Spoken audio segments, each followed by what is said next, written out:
આમ તો હવે અમે ને અલ્પેશજી ઠાકોર બંને ભાઈ બહેન વધ્યા છીએ એટલે લાંબો ટાઈમ નહીં લઈએ. આમાં જેણે બધા આગેવાનોએ સૂચન કર્યા એનું પાછું રિપ્લાય ન કરીએ એટલે આપ સૌને નવા વર્ષની શુભેચ્છાઓ પાઠવું છું. મા જગદંબા સદારામ બાપુના ચરણોમાં પ્રાર્થના કરું કે આપ સૌનું નવું વર્ષ સુખમય સમૃદ્ધિમય અને જે ક્ષેત્રમાં છો એ ક્ષેત્રમાં ઉત્તર પ્રગતિ કરવા માટેની મા જગદંબા આપ સૌને શક્તિ આપે એવી સદારામ બાપુના ચરણોમાં આપ સૌના વતી પ્રાર્થના કરું છું. અહીંયા કેસાજીએ કીધું સૌને ટકોર કરી કે દખ આય નથી આય છે. આજે નવા વર્ષમાં આઈ દખ કાઢી નાખ્યું છે. બધે એક મંચ ઉપર આવીને તમને બધાને સંદેશો લાવવામાં બધા એક સાથે તમારી તૈયારી છે ને? મારું બેટું સમાજનો કોઈ આગેવાન મંત્રી બને તો સ્વાગત કરવા દાવું એ ગુનો. એટલો સ્વરૂપથી મંત્રી બન્યા એટલું ના ચાલ્યું એટલું મારું તો દાડા ટીવીમાં ચાલ્યું. સ્વરૂપથી મંત્રી બન્યાને સ્વાગત કરવાની જવાબદારી એક વખત ને 10 વખત અમારી છે. આજે દઈશું, કાલે દઈશું, અત્યારે ગયા હતા ભવિષ્યમાં પણ જઈશું. જ્યાં સમાજના માણસને સરકાર તરફથી કે જ્યાં પ્રોત્સાહન મળતું હોય, જેને સમાજ માટે કઈક નવી દિશા માટે આશાનું કિરણ હોય, ત્યાં કોઈ પણ પક્ષાપક્ષીને બાદ રહીને આ ચૂંટણી હશે એટલે વિચારધારા પ્રમાણે જેને જે પ્રચાર કરવા હોય એ પોતપોતાના પક્ષોની વિચારધારા પ્રમાણે મુબારક છે. પણ જ્યારે ચૂંટણીઓ ના હોય ત્યારે જ્યાં પણ આગળ વધતા હોય એને બિરદાવવા માટેની જવાબદારી આગેવાનોને ને સમાજની બધાની છે. અને એમાં હું તો અલગ છું. આઠે પોર આનંદ. મને કોઈ એમ કે કેમ ગયા તા એવી પૂછવા માટેની આ તરીવરમાં આજ સુધી હિંમત ચાલી નથી કે તમે સમાજના સંમેલનમાં કેમ ગયા તા, આ વિચારધારા વાળું હતું અહીંયા કેમ ગયા તા, ફલાણું કેમ ગયા તા, એ હજી અમને કોઈએ પૂછ્યું નથી. એટલા માટે કરીને એટલો ભગવાનનો આભાર માનીએ કે હજી આ 30 વર્ષ સુધી એક સ્વતંત્ર છીએ એ વાતનો પણ ખૂબ રાજીપો છે કે સમાજ માટે જ્યારે કઈ કરવાનું થતું હોય ત્યારે કોઈને પણ પૂછ્યા વગર કે મારી પોતાની સમાજ તરીકે જવાબદારી શું થાય છે, ચાહે સમાજની રાજકીય વાત હોય, સમાજના શિક્ષણ માટેની વાત હોય કે સમાજની બેન દીકરીની સુરક્ષા માટેની વાત હોય, તો કમસે કમ એ જ્ઞાનીબેન ઠાકોર પોતે અને બીજાને ભલામણ કરીને કેટલી મદદ કરી કે છે એ પોતે કરવા માટેની વ્યક્તિગત રીતે હર હંમેશા આઝાદી રાખી છે. અને હું સમાજને ખાતરી આપું છું કે જ્યારે સમાજની અસ્તિત્વની વાત આવે, બેન દીકરી માટેની વાત આવે, શિક્ષણ માટેની વાત આવે, સમાજની એકતા માટેની વાત આવે તો અમે કાંઈ જન્મ લીધો એ ટાઈમે કોઈ પક્ષમાં નતો લીધો, ભાજપમાં નતો લીધો, કોંગ્રેસમાં નતો લીધો અને બીજા કોઈમાં નતો લીધો, સમાજમાં જન્મ લીધો છે. અને સમાજની વાત આવે એ ટાઈમે સમાજથી ક્યારે પાછા ભૂતકાળમાં રહ્યા નથી અને ભવિષ્યમાં નહીં રહીએ એની હું સૌને સ્ટેજ ઉપરથી સમાજને સૌને ખાતરી આપું છું. રાજકારણ એ સમાજ માટે જરૂરી છે સાહેબ. આજે આટલા ધારાસભ્યો બેઠા છે, મંત્રી છે, સંસદ છે, પોતપોતાના વિસ્તારની અંદર ધારાસભ્યની ગ્રાન્ટ હોય, સંસદ સભ્યની ગ્રાન્ટ હોય, એ ઘરના ભૂવા બેહાડેલા હોય તો દોડતા દોડતા નાળિયેર એ થોડું ઘરહામું થાય કે ના જાય? આજે હું સંસદ સભ્ય છું તો બનાસકાંઠાની અંદર વધારે ના કરી ગયું તો મને 5 કરોડ ફંડ મળે છે તો એમાં વરહે 1 કરોડ રૂપિયા તો સમાજના શિક્ષણમાં આપી ગયું કે ના આપી ગયું? એમ તો કમસે કમ 5 વર્ષે તો 5 કરોડ રૂપિયાની તો સમાજને મદદ થાય કે ના થાય? આ વિચાર એ સમાજ માટે અને ચૂંટણા પછી એનું પાલન કરીને એ પૈકીનું વર્તન કરીને કામ કરવું એ અમારા સૌના માટેની એક જવાબદારી છે. અને એ પૈકીનું કામ એ શિક્ષણનું હોય, સમૂહ લગ્નનું હોય, સમાજની એકતાનું હોય, વ્યસન મુક્તિનું હોય. આ વ્યસન મુક્તિ માટે કરીને મેં અગાઉ કીધું એ પ્રમાણે કે ખાલી 12 મહિના 6 મહિના એ આખે સમાજે એમ નક્કી કર્યું હતું ને કે પગ ઘસીને મરી જવું છે પણ દારૂ નથી પીવું. તો સવારે 7 વાગે તેને દારૂ વગર નતું ચાલતું ને ઈયાણીએ નાખી દીધું. સમાજનો આદેશ થયો હતો કે મારે સમાજ ભેગું રહેવું છે. અને હું આ જાહેર સ્ટેજ ઉપર કહું છું કે કોઈ પણ શરૂઆત જે સુધારા કરવાના હોય, સમાજના રીત રિવાજો માટેની વાત હોય, એ આગલી વાઢો તો લોહી નીકળશે. બાકી તમે એમ કહેતા હોય કે તમને કોઈ વહીવટી તંત્ર આવીને મદદ કરે, કોઈ તમને બીજા આવીને મદદ કરે, તો એ વસ્તુ તમારે ખાલી વિચારને આઝાદ રાખવાની છે. આ સમાજે નક્કી કર્યું તો 1 કે 12 મહિનાની અંદર આખા ગુજરાતની અંદર દારૂ બંધ થયું. ગામડા ગામડા એની કમિટીઓ બની. ગામમાં દારૂ પાડે કે કોઈ પીએ તો એનો દંડ નક્કી કર્યો હતો. તો લાખો રૂપિયા ગામોની અંદર ભેગા થયા હતા. એ જો ગામે નક્કી કરે, સમાજ નક્કી કરે, અને જો એ પ્રમાણેનું વાતાવરણ થાય તો એ હિસાબે આજે લાખો કરોડો રૂપિયાનો સમાજને ફાયદો થયો તો કે નતો થયો? એટલી શાંતિ થઈ હતી. અને બૈરા તો એટલા રાજી થયા હતા કે અલ્પેશભાઈ નું હાથે બહુ સારું થાતું કે આ દારૂના ત્રાસમાંથી છોડાયા. હવે પાછું એવું ને એવું કરવું પડે એમ છે. હવે પાછું વધારે પડતું અત્યારે મારું બેટું હોનું સાથી મોઘું એટલું થયો એની હાથે હાથે મારે કોઈ વહીવટી તંત્રની વાત નથી કરવી, પણ જ્યાં સુધી તમે કોઈ પણ વસ્તુ કુરિવાજો હોય, વ્યસન હોય કે કોઈ પણ પ્રકાર હોય, મેં અગાઉ કીધું એમ કે જાતે મનથી નક્કી કરવું પડશે, સમાજે નક્કી કરવું પડશે, આગેવાનોએ નક્કી કરવું પડશે. શું તમને પોલીસ આવીને એમ કહેશે કે તમે દારૂ બંધ કરો? તમને કોઈ ડીએસપી કહેશે? કોઈ તમને પીઆઈ કહેશે? તો ઠાકોર સમાજ દારૂ પીવાનું બંધ કરે ને અને આ વ્યસનોમાંથી, બધીઓમાંથી, અમુકમાંથી નીકળી જાય ને તો આ ત્રણના ધંધા રોજગાર ઉપર મોટી અસર પડે. એક પેલી પોલીસ, વકીલ અને આ ડોક્ટર, આ ત્રણમાં તો મંદી આવે ને આવે જ. ભાઈ ખેમાજી, દારૂ પીએ એટલે બાજા ઝઘડા થાય, ઝઘડા થાય એટલે પોલીસ કેસ થાય, પોલીસ કેસ થાય એટલે પાછો વકીલ ગોતવો પડે, અને એના વચ્ચે પાછું વધારે વાગ્યું હોય તો ડોક્ટર લાવવો પડે. આ વાત સાચી ખોટી? આટલા તો બાંધેલા.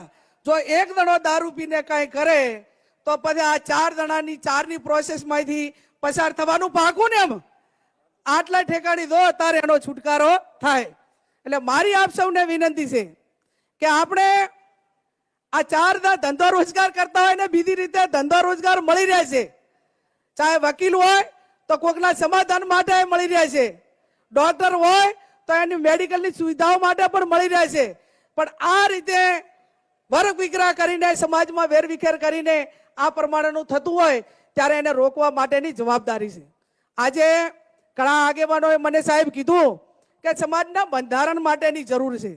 જેમ સાહેબે ખાતરી આપી કે આ બંધારણ એ ભાષણોથી બંધારણ નથી થવાનું. આપણે ખોડિયાલ વરાણા જ્યારે બંધારણ કર્યું એ ટાઈમે 1 અઠવાડિયું એનું સંશોધન કર્યું હતું. આજે આપણા કાંકરેજના રિવાજ અલગ હોય, થરાદના રિવાજ અલગ હોય, અને કે મેવાડ એટલા પંથક છે એ તમામ પંથકના આગેવાનો બોલાવવા પડે, એના બુદ્ધિજીવી વર્ગને બધાને બોલાવવા પડે.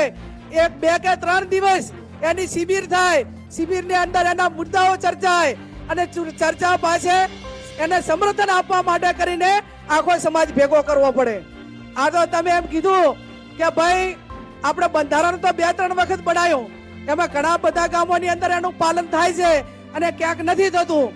આપણે એવું નક્કી કર્યું હતું કે મરણ પ્રસંગે કોઈ પણ વડીલનું કે ઘરે મૃત્યુ થઈ જાય કે ગમે એવું હોય તો તમારે મહિના એ માત્ર ખીચડી, કઢી અને ઘી કે તેલ આ વાપરવું.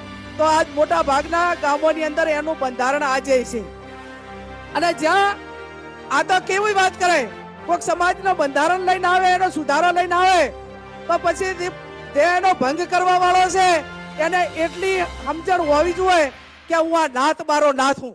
જ્યારે નાતે નક્કી કર્યું હોય અને નાત બારો થાય, ભયા બારો થાય, અને છતાંય નાત બારો ના માનતો હોય ને તો એના બાપને કે જેના મોત થયું હોય યા સમાજના બંધન બારો થાય તો એના ભાઈએ, કુટુંબી, હાગેવાલે જે સમાજે નક્કી કર્યું ને એટલી વસ્તુ ખાવાની, બાકીની થાળીની અંદર લેવાની જ નહીં. એટલે ઓટોમેટિક આ બધું બંધારણ વ્યવસ્થિત થાય કે ના થાય? પણ આ તો આપણે પછી ભેગા દેહ બડાયું હોય ખાવા માટે બેસી જતું એટલે એને અસર જ ના થાય.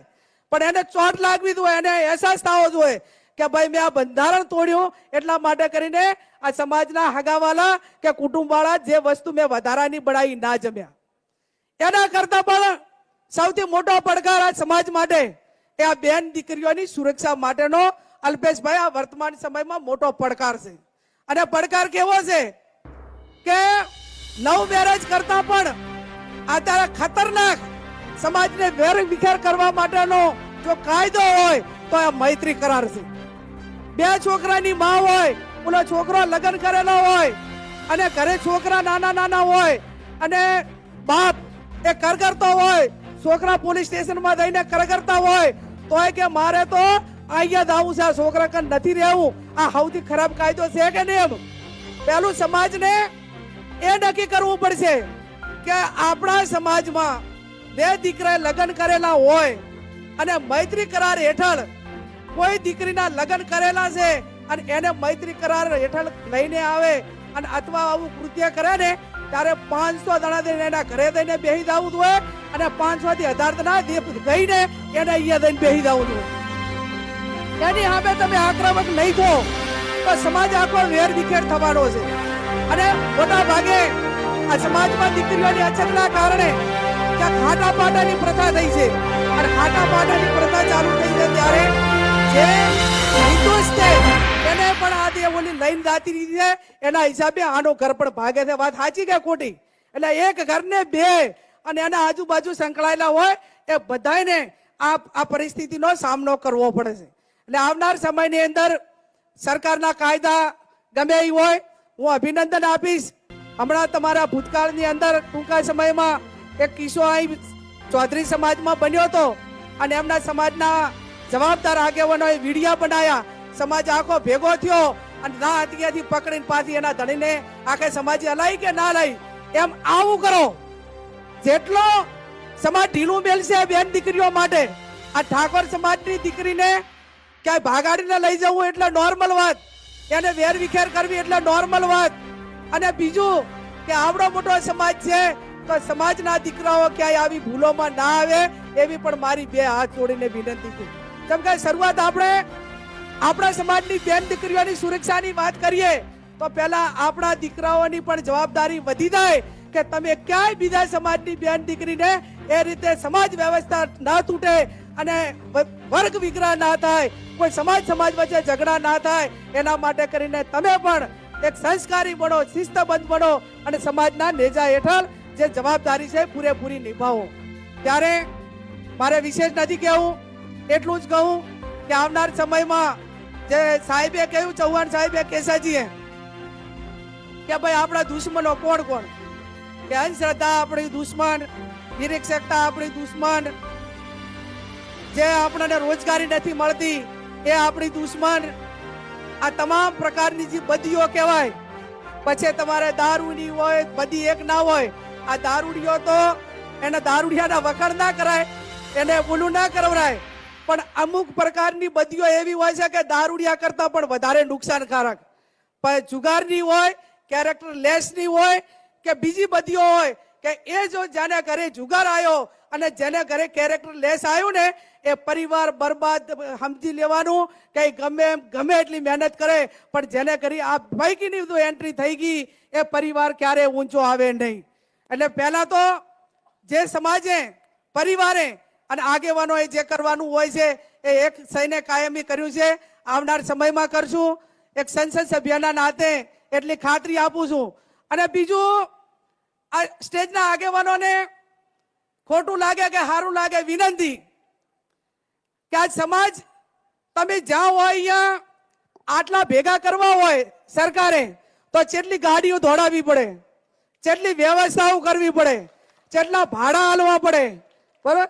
અને કેટલી પ્રકારની ઓલી હોય. આ બધા વોટ્સએપ ને ફોને આયા છે ઘરના કામ બગાડીને ઘરનું, એ તમારા મારા આ સ્ટેજ વાળા પાસે કઈક અપેક્ષા રાખીને આયા છે. અને ક્યાંક જવાબદારી છે કે આજે મારા સમાજના આગેવાનો સર્વપક્ષીય એક સ્ટેજ ઉપર આવે છે અને સમાજને આવનાર પેઢીને એક નવી પ્રેરણા પૂરી પાડશે, ઉર્જા પૂરી પાડશે. ક્યાંક સમાજને આગળ લઈ જવા માટેનું કામ આ એક સ્ટેજ ઉપરથી કરીને કંઈક એને એવું મૂકશે કે જે ભવિષ્યમાં સમાજ માટે ઉપયોગી હોય. ત્યારે હું તમને બધાને પણ વિનંતી કરું છું, આ સ્ટેજના આગેવાનોને વિનંતી કરું છું કે તમને ધારાસભ્ય બનાયા, તમને મંત્રી બનાયા, તમને સંસદ સભ્ય બનાયા, હજી ઘણા બધા બનવાના બાકી છે તો હવે ભવિષ્યમાં બનશે. જિલ્લામાં બનાયા, તાલુકામાં બનાયા, તમે ના કીધા અહીંયા હાથે હારી આઈને સમાજ ઉભો રહ્યો અને છતાં તમે તમારી જવાબદારી સંભાળીને સમાજને વળતર નહીં આપો તો કદાચ સમાજ તો માફ કરશે પણ ઉપર દાસો એટલે ભગવાનને પણ હિસાબ આલવો પડશે કે આ સમાજે મને આ સ્ટેજે પહોંચાડ્યો હતો તો મેં સમાજને વળતર શું આપ્યું મને લોકોએ આગળ પહોંચાડ્યો હતો કે મને પહોંચાડી હતી તો એના સામે મેં લોકોને શું વળતર આપ્યું જે તમને તક આપી છે જાગો ઉઠો ને ધ્યેય પ્રાપ્ત ન થાય ત્યાં સુધી જેનું ઋણ તમારા ઉપર છે એ ઉતારવા માટેના આકાશ પાતાળ એક કરો ઉજાગરા કરો આ જે જિંદગીમાં હમણાં સાહેબે કીધું કે જે જવાની હોય ને એ એનો કામ કરવા માટેની હોય સમાજનું ઋણ ઉતારવા માટેની હોય જે લોકોનું ઋણ ઉતારવાની હોય અને જ્યારે સમય હોય એટલે કામ ના કર્યું હોય અને પછી 80-70 વર્ષે એમ કહે કે ભાઈ મારે તો આટલું કરવું હતું પણ આમ ના થયું તો પણ એટાણે કણે બાએ ના પાડી હતી એટાણે તો આખા દાડા આઘા પાછી કોઈ આગળ જાય તો એને ગાડીને પાછું લાવવાનું અને સૌથી પહેલામાં પહેલું આજ બેઠા એટલા નક્કી કરી લ્યો કે બીજું કાંઈ અહીંથી લઈને ના કે ના જા પણ હું કોઈ દાડો સમાજની કે કોઈની ઈર્ષા નહીં કરું અને મારી હરખામણી એ મારી જાત ઉપર કરીશ કોઈ આપણે કોઈના છોકરો કલેક્ટર હોય અને આપણો છોકરો માસ્તર હોય તો કલેક્ટર કામ આવશે કે આપણો માસ્તર કામ આવશે આપણો માસ્તર કામ આવશે ને તો આપણે જ્યાં ભગવાને જેટલું આલ્યું છે એને સંતોષ માનીને બીજું આગળ વધારવા માટેના પ્રયત્ન કરીએ બાકી આખો દાડો કોઈની કૂટણ કરવામાં કોઈની આઘાપાછી કરવામાં બોલો આટલો કરોડપતિ થઈ ગયો અને આટલું કર્યું પણ તને કને પૈસા ના પાડી છે તને એટલી ને એટલા ભગવાને એટલા અમને 24 કલાક આલ્યા એટલા ને એટલા 24 કલાક તમને બધાઈને અમને બધાઈને આપ્યા હવે 24 કલાક એ કામ કરવા માટેની તમારી સિસ્ટમ ને આપણી બધાની સિસ્ટમ એ પરિવાર માટે હોય સમાજ માટે હોય વ્યક્તિગત માટેના વિકાસ માટે હોય અને ભવિષ્ય માટે હોય હું તો એમ માનું કે અઠવાડિયામાં વધારે નહીં તો એક દિવસ શિક્ષણને સમાજ માટે આપો મહિનામાં એક દિવસ આપશો ને તો આ સમાજ એ હોળે કળાએ આગળ વધશે એટલે આવનાર સમયની અંદર જે બંધારણની વાત છે એમાં ખૂબ બધા અભિપ્રાયો લેવાના સાહેબ હોના ચાંદીના ભાવ ચડ્યા છે ને 1,35,000 રૂપિયા હોનાના થયા છે અને લગભગ 1,00,000 ચાંદીના 65,000 1,70,000 રૂપિયા ચાંદીના થયા છે એટલે બીજા કોઈ સૂચન કરે કે ના કરે પણ જ્યારે લગ્ન કરવાના હોય ને ત્યારે શેર થાતી અને 1.5 તોલું હોનું આટલું કરજો અને એક મહિલા તરીકે હું તમને કહું કે અત્યારે વર્તમાન બેન દીકરીઓ એક કદાચ બુટી બરોબર મંગલસૂત્ર અને પગમાં જાજરી અને બંગડી આટલો હમાવો તારા વર્તમાન સમયમાં બરોબર ને અને આવના વાહણો મેલે આગળ બોલાવે ત્યારે મોટી સંખ્યામાં આવજો અને આવલે પૂરે તાલે ને એટલે એટલી બધી પૂરે અલ્પેશભાઈ આલે એટલે ઘરે રહેવાનું મકાન ના હોય હવે પૂરે મેળવી કે રહેવું